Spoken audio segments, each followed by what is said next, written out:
Hey, welcome to the Empowered Creativity Show, where we help you dream the impossible, encourage you, teach you, and support you in creating the business success that you desire and that God desires for you. Hi, I'm your host, Stephanie Ferrara. Welcome to the show today. I have a guest, Laura Briggs, today, and we are talking all about freelancing as a way to dip your toe in the water of a new business.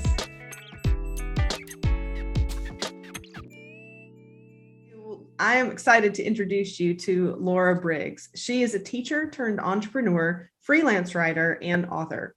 She's given 2 TEDx talks on how freelancing is changing the economy and is the host of the Advanced Freelance podcast. Welcome to the show, Laura. So glad that you're here. Would you take a moment just to introduce yourself and tell us a little bit about you?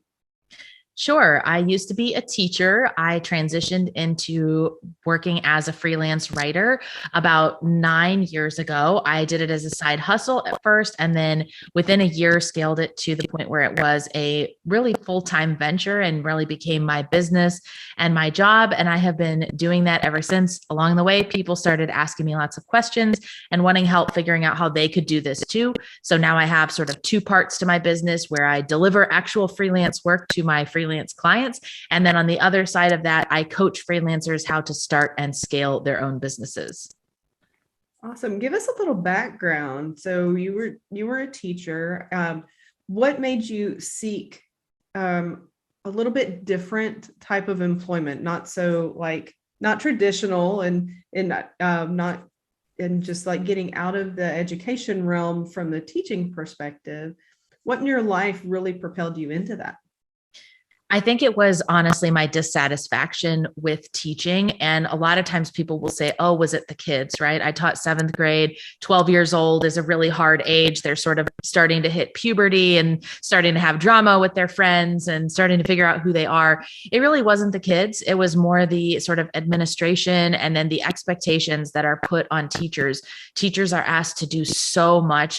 There's often this perception of, oh, well, you leave work, you finish work by 3:00 or 3:30 and you get the summers off and you get spring break and winter break. And honestly, by the time winter and spring break come, teachers are so tired that they probably sleep the entire thing, or they like run away and go on a vacation as far away from school as possible. And I could not see myself doing that job for 30 years. I just thought there's no way I can keep up at this pace. I mean, it was even little things. I taught 7 hours straight without a bathroom break. So I was basically dehydrated every single day. And it just sort of all started to really pile up and make me realize that this wasn't going to work for me, at least education in the traditional sense of standing in a classroom and teaching people. And it's kind of come full circle, right? Because I still teach people today. It's just in a different format and it's much more aligned with what's best for me.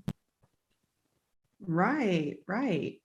So when you think about how who you serve now and the audience, your niche, how did you develop who you serve in teaching them how to create a career by freelancing? I think it was started with what I do as a freelancer. So because I'm a writer by nature, I attract a lot of other freelance writers to me who want help in figuring out how to specifically scale their business. But I've worked with freelancers of all different types of backgrounds, web developers, graphic designers, virtual assistants. And so I can help pretty much anyone with getting those basics of their business in order and in coming up with their plan to scale their business. But I work with a lot of writers just because I think people are always curious about my writing process, how I find clients, and because there's so many writing specific elements to working online as a freelancer, like writing pitches, writing proposals, handling contracts, dealing with clients who are maybe pushing the boundaries of the relationship. Those things all come down to words and how we walk those back into good relationships. And so I think I just have a lot of writers in my audience because of that. Do you find you attract specific types of writers like that are in certain industries, or is it pretty random or spread out among different industries? I would say mostly it's content writers and copywriters, probably content writers number one. So that's people who are doing general content for things like websites, social media. And then copywriting is really its own sort of, I guess, mini niche, right? Where there are very specific sales and psychology techniques at play there. But I would say that's probably the second most common. And part of the reason for that is that those kinds of writing are the most in demand and they are the easiest to scale and get recurring revenue from. And they're also ones that you can price fairly where you don't feel like you're putting in a lot of work for the client or for the individual project, only to have it not sort of matched, when in terms of the pay. Gotcha. So I know my audience is made up of ambitious go-getter women, and they typically have their own business or are very interested in starting their own business. And I know for a lot of them, they're not quite sure, especially those that fall in the category of starting. They know they want to, like they feel that pull to do something. They know they want to branch out into something different. And it might be something that's more of on the side. They have a full-time job. They're not quite ready to just like quit and go all in and jump in the deep end. But do you have some tips on how to get started in figuring out if freelancing is the right way, if writing for others? I know I have a friend who that is her business. She writes blog posts for other blogs, not just as a guest writer where it links back to her site, but as the kind of anonymous writer, I guess. Mm-hmm. Yep. Ghostwriting. Yeah. The ghostwriter of the blog, the ghostwriter of the blog. Exactly. So what kind of tips can you give or suggestions if somebody is thinking that, that is something that they want to go into? What would you suggest? I think start by becoming a reader of the type of content that you are interested in writing. It will make you feel much more confident about whether how would this work for you? How long would it take you to produce a piece like that? What brands do you admire that you could potentially see yourself pitching or working with? Because there's a lot of components that go into being a freelancer. And I think starting by saying, okay, even if I haven't written this content, I have interacted with it before. And I think also set the bar low for yourself. Don't, put that pressure on yourself of, okay, I'm going in to make my first $1,000 or I'm going to replace my day job income. One of the best pieces of advice I ever got was when I was branching out into coaching and I had this fear of, well, what if I don't like it? And then I've spent all this time telling people I'm now coaching and building a marketing arm of it. And she's like, don't do that. My coach said, just take on one client for 30 days, make sure they know it's a 30-day agreement and see how you feel at the end of it. And then you don't have to build out this whole marketing plan and strategy for it. So start small, give yourself maybe a 60 to 90-day window to try things. I love that advice because it can be very intimidating. I know a lot of the times with the clients that I work with, they're like, I've got to get the URL. I've got to get my website up. I've got to do all these things. I'm like, you need to see first if anybody's interested in what you want to offer. Yeah. Like you need to do some market research first, and develop some of that first, see if there's interest before you go build all this stuff. And then you find, nobody wants it. Right. Or you don't like doing it, right? You may get into it and realize, wow, this is a lot harder and slower, or I don't like having people critique my work, or there's so many aspects of it that you may not like. And so start small and see if it's for you. And then it's easy to scale it up, but it also is low risk. So if you decide, hey, this isn't for me, you're not too far into it to where it's difficult to quit.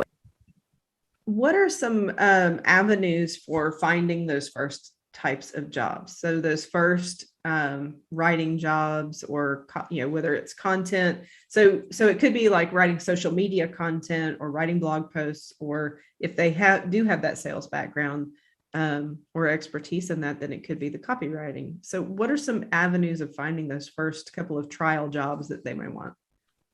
I always like reaching out to the network that you know first. This may not be the end all be all offer that you have, but especially as a writer, it's really good to get some experience and to take a couple of clients through that full cycle of delivery. And so a great example is, could you offer to write somebody's cover letter or rewrite their resume or come up with the about page for their website? For someone who's already in your personal or professional circle, you've decreased that challenge of them not knowing the person, right? They already know, like, and trust you, which is a huge barrier to overcome when you're trying to get clients to hire you as a new freelance writer.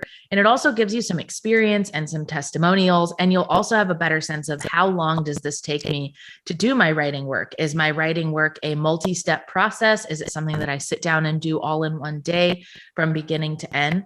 And then I also like looking at job boards. So places like Upwork, Flex Jobs. Now, those job boards are very competitive. So it can be very hard to land those first couple of jobs there, which is why I recommend the personal network first.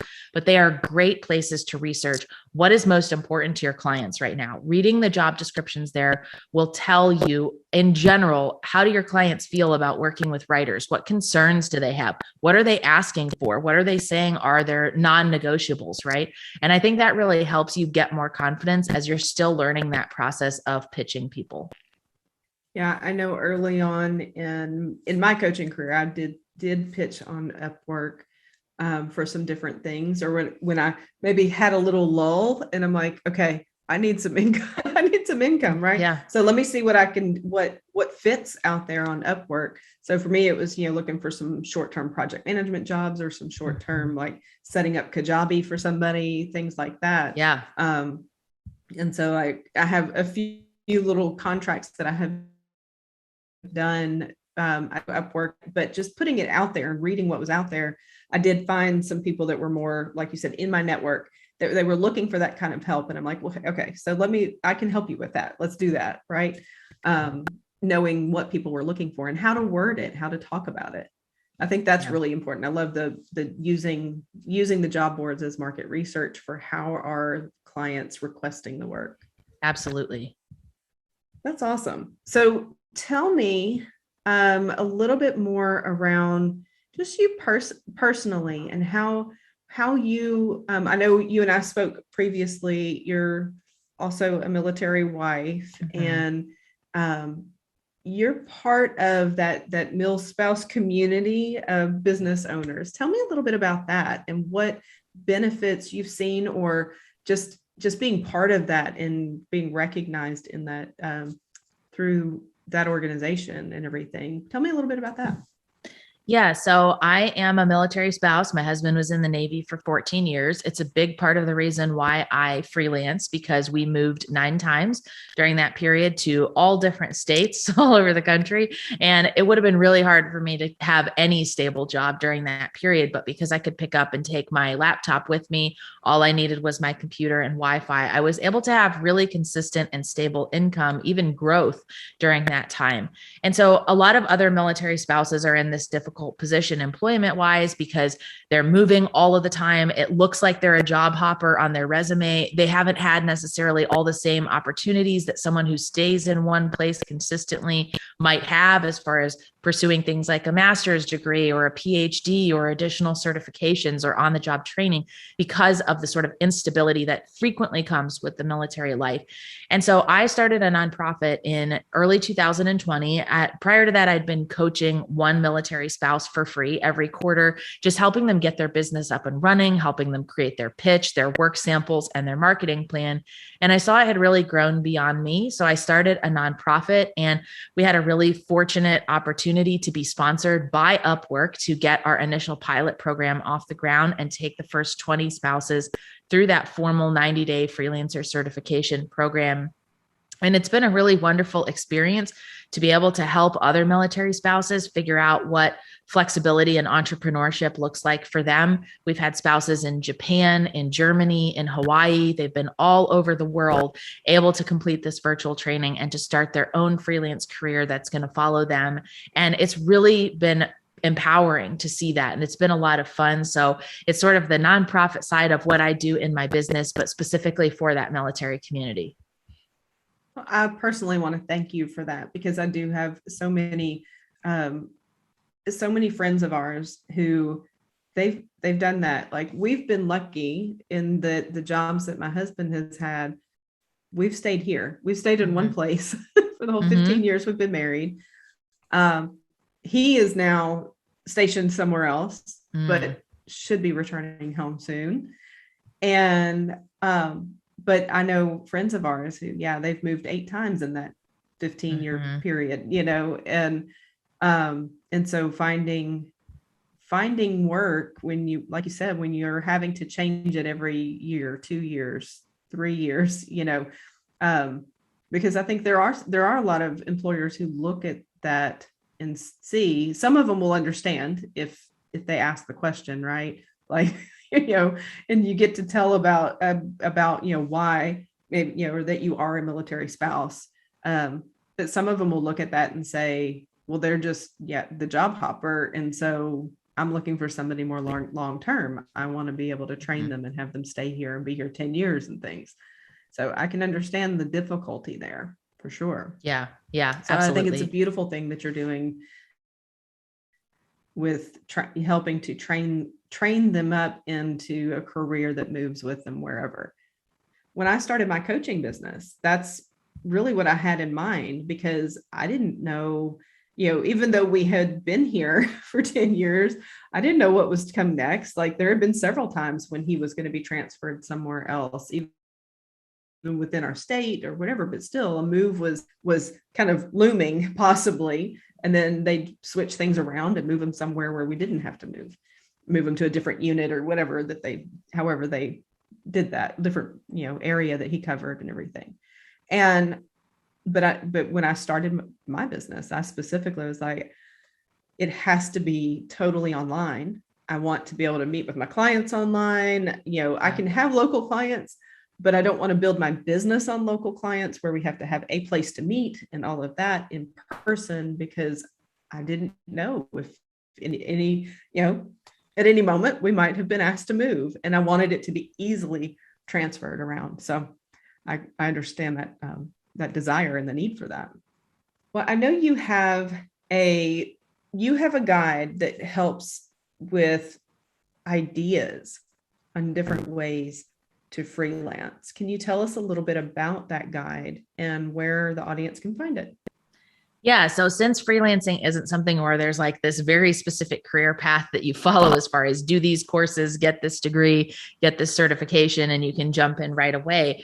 One of the biggest questions I get is, well, what should I specialize in as a freelancer? Which freelance service types require more technical expertise or maybe some formal training, right? Like web development is a great example where you are going to need some core technical skills to succeed with that. And some of the other ones are a little bit easier to break into. And so I have a guide that talks about the top 24 most profitable freelance side hustles, what these people do on a daily basis, the type of rates that they charge as beginners, the types of software or things they need to know to really be successful. And the whole purpose is to help people figure out which of these areas they might want to focus on as a freelancer. And you can get that at betterbizacademy.com/side hustle. I actually went and downloaded it and started reading it, and packed with tons of information. You put a lot in that and a lot of effort into that. That's awesome. Yeah. Well, how can we connect with you directly?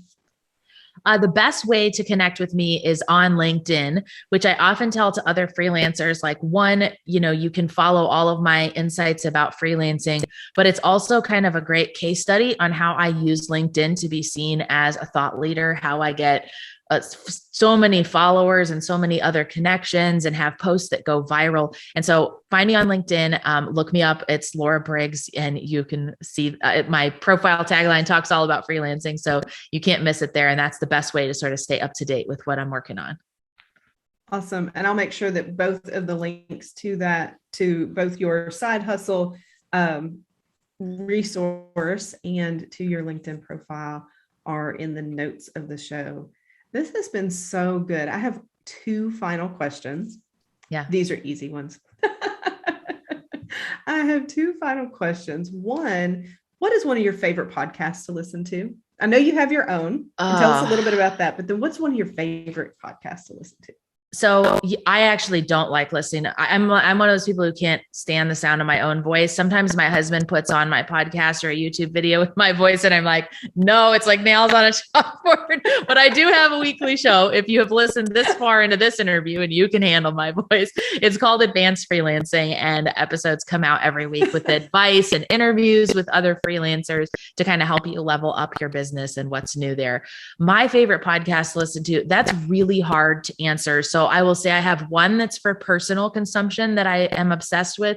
And then I have several on the business side, probably the one that I listen to the most on the business side. I'm just trying to think like what I continuously go to. The Biz Chicks podcast with Natalie Ekdahl is excellent. She has such great materials in her podcast. And then on the personal side, I'm a huge fan of the TV show The Office. And so the fact that two of the actors from that are reliving it episode by episode and breaking it down on Office Ladies, like I listen to every single episode that gets put out there. Awesome. Thanks for sharing a personal one too, because I'm not, I love being able to share both personal and business, because we can't just be all about business. Yeah. Oh, it'll drive you crazy. Fun. Yeah. What does it mean to you to let God lead? I think it's about, always strengthening your personal relationship with God, whatever that looks like for you, and being willing to stop and pause and listen. I think as business owners, it's very hard for us to sometimes bring in that God-led, side of things, because we have to make so many decisions. We have to be proactive. We have to be the ones pushing and marketing and putting ourselves out there. And so for me, it's all about how do I bring that in for my personal life and make sure that in my business, I'm also reflecting the type of person that can kind of uphold the values and things associated with Christianity that I admire and that I would like other people to admire and be inspired by. So I think for me, it's about just remembering to include that on a daily basis in personal and in my professional life. Perfect. Well, Laura, thank you so much for joining me on the show today. I really do appreciate it. And I appreciate all of your advice for those that are interested in delving into freelancing, maybe even adding it into their business model. I know that I have done that, where I'm coaching within my own business, but then I also have a couple of contracts with others where I coach for them. And so that's been exciting to be able to do that and expand my skills and stretch myself a little bit into different areas as I've worked in those contracts, separate from my own coaching. And it's been a great thing. It's been a great way to have multiple streams of income in my business as well. So I thank you so much for all of your expertise that you shared. And I look forward to everybody getting to hear this and go and get your resource for those side hustle ideas. Awesome. Thank you. As I wrap up the show today, I just want to say thank you to all of the military spouses out there who are supporting their service member and who are supporting the family. You are out there and you're doing it right along with them. And I just want to say thank you so very much. And hey, if you are ready to get started in your business or scale your coaching business to be able to serve more clients by not increasing your time involved, then let's talk. Schedule a strategy session with me and let's discover what's possible for you in your life, in your business, while you can take your knowledge and what you already do, what you already know, and serve so many others through group coaching programs and online courses. Schedule your strategy session with me at empoweredcreativitycoach.com/strategy.